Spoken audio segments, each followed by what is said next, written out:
प्यारे बच्चों नमस्कार। मैं अंकित दुबे आपका स्वागत करता हूं अपने YouTube channel smart study by Ankit पर। यह क्लास है आपकी पर्यायवाची शब्दों की, जिसमें हम चलने वाले हैं आपके आगे के पर्यायवाचियों की तरफ। तो ध्यान से वीडियो में बने रहें।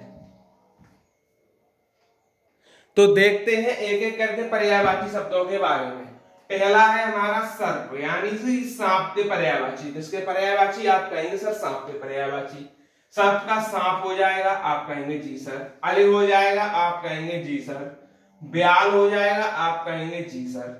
पन्नग भी बोल देते हैं, उरग भी बोलते हैं और फड़ी भी इसको बोल देते हैं। किसको बोल रहे हैं? सर्प को। मणिधर भी बोलते हैं और भुजंग भी किसको कहते हैं? सर्प को कहते हैं। विषधर भी कहते हैं, नाग भी कहते हैं। पवनाश किसका है? तो पवनाश भी हम कहते हैं किसको? सर्प को। और सरीसृप क्या है? सर्प का पर्यायवाची है।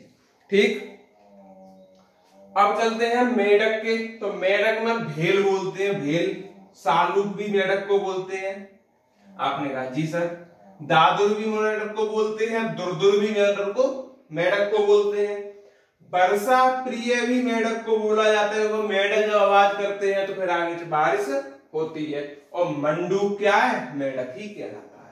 अब भ्रमर, भ्रमर की बात करें तो भ्रमर का मतलब भौरे से है। भौरे की बात करते हैं भमरा। सीढ़ीमुख भी भ्रमर को बोल देते हैं। अल क्या है? भ्रमर है। षटपद भी इसको कहते हैं, क्या कहते हैं? षटपद। मधुक भी कहते हैं, मधुकर भी इसको कहते हैं, क्या कहते हैं? मधुकर भी कहते हैं। भृंग बोलते हैं किसको? भ्रमर को। चंचरीक भी इसको बोल देते हैं। द्वेरेश भी कहते हैं। मिलिंद भी इसको बोलते हैं और भौरा तो कहते हैं। तो ये सभी पर्यायवाची एक एक करके हम पढ़ते चल रहे हैं, और जो कि आपके एग्जाम के लिए वेरी इंपोर्टेंट है।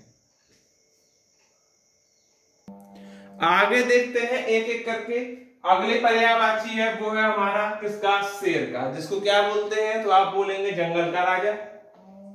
सिंह, शेर का पर्यायवाची बोले तो सिंह। मृगेंद्र, मृगराज। वनराज, जंगल का राजा को क्या बोलेंगे? वनराज। केहरी भी बोलेंगे, केसर भी इसको बोलते हैं, क्या बोलेंगे? केहरी और केसर। शार्दूल भी कहते हैं। नाहर, नाहर भी इसको बोलते हैं। व्याघ्र भी बोलते हैं।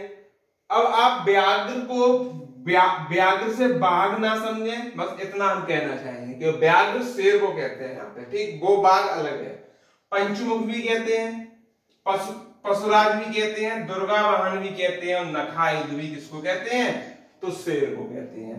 यहां तक पॉइंट क्लियर। अब हाथी के पर्यायवाची की बात कर लेते हैं। हस्ती, गज, गजेंद्र भी कहते हैं। मदकल भी कहते हैं, क्या कहते हैं? मदकल। कुंजर भी कहते हैं, करी भी कहते हैं, सिंधुर भी कहा जाता है, बितुंड भी कहते हैं, द्वैरथ कहते हैं, कुंभी भी हाथी को बोलते हैं, दंती के साथ साथ मतंग भी किसको कहते हैं? तो बच्चों हाथी को कहते हैं। अब चलते हैं बंदर पर। कौन? बंदर। बानर, कपि, शाखा मृग, हरे मरकट और प्लवंगम। बानर, कपि, शाखा मृग, हरे मरकट और प्लवंगम। इस तरह 2-4 बार बोलोगे सारे याद हो जाएंगे। इसकी कम है, और इंपोर्टेंट इसका सबसे ज्यादा है मरकट, जो कि पूछा गया है, और एक शाखा मृग, क्योंकि बानर तो सब जानते हैं। अब बात कर लेते हैं घोड़ा की। घोड़े के पर्यायवाची में घोटक, अश्व, बाज, है, सेंदव, तुरंग इंपोर्टेंट है, रविसुत और रथवाह। ये किसके हैं? घोड़ा के, ठीक। क्योंकि घोड़े चलाते हैं रथ पे, तो घोड़े लेके आगे बढ़ते हैं, तो रथवाह कहलाया। रविसुत, तुरंग, सेंदव, ये किसके हैं? घोड़े के। अब चलते हैं आगे। आगे चलते हैं हिरण के पर्यायवाची। किसके पर्यायवाची? हिरण की। कौन कौन से हो जाएंगे? हिरण को हम हरिण कहते हैं, क्या कहते हैं? हरिण। कुरंग भी हिरण को बोलते हैं, कुरंगम भी बोलते हैं, क्या? हरिण, कुरंग, कुरंगम। मृग, चार लोचन, कृष्णसार, क्या? मृग बोलते हैं, चार लोचन बोलते हैं, कृष्णसार बोलते हैं। ये तो आपको जानते ही होंगे सब लोग कि मृग हिरण को बोला जाता है।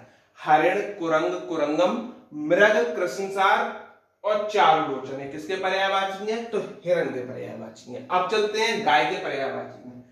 गौ, धेनु, सुरवी, पैशुनी, भद्रा गाय के पर्यायवाची है। गौरी भी गाय का पर्यायवाची है, अदगन्या भी कहते हैं, दोग्धी भी गाय के पर्यायवाची है, और गोवंत्री भी कहते हैं। तो क्या क्या हो गए? गो, धेनु, सुरभि, पैशुनी, भद्रा, गौरी, अगन्या और दोग्धी, गोवंत्री। दोग्धी और गोवंत्री आप याद रखेंगे, ये इंपोर्टेंट है, गाय का पर्यायवाची आता है। हिमालय की बात कर लेते हैं। हिमालय के पर्यायवाची नगेश, नगपति, हिमाद्रि, पर्वतराज, गिरिराज, शैलेंद्र, शैलपति, हिमगिरी और गिरपति। ये किसके हैं? तो आप बोलेंगे ये हिमालय के पर्यायवाची हैं। दो पर्यायवाची और लेते हैं इसी बात पे। अपने लास्ट के तीन और देख लेते हैं कौन कौन से हैं। एक है स्वर्ग। स्वर्ग के पर्यायवाची की बात करेंगे। किसकी करेंगे? स्वर्ग के पर्यायवाची। तो जन्नत बोलते हैं, कहते हैं कि वो जन्नत में चला गया, जन्नत की सैर करेंगे, तो यानी स्वर्ग की सैर करेंगे। सुरलोक, सुरलोक तो स्वर्ग से समझ में आ रहा है।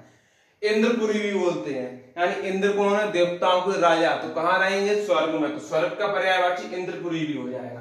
देवलोक, परलोक, नाग, बैकुंठ भी बोलते हैं, परम धाम भी बोलते हैं, कहते हैं वो परम धाम चला गया, यानी स्वर्ग को चला गया।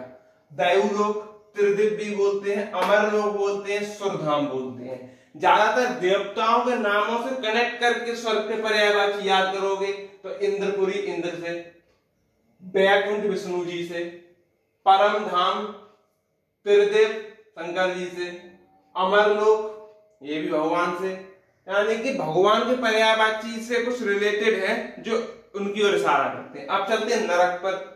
नरक कैसा होता है? नरक का नरक, दोजक, यमलोक, कहते हैं यमलोक, यम देवता लेने आ गए तो कहां ले जाएंगे? नरक में।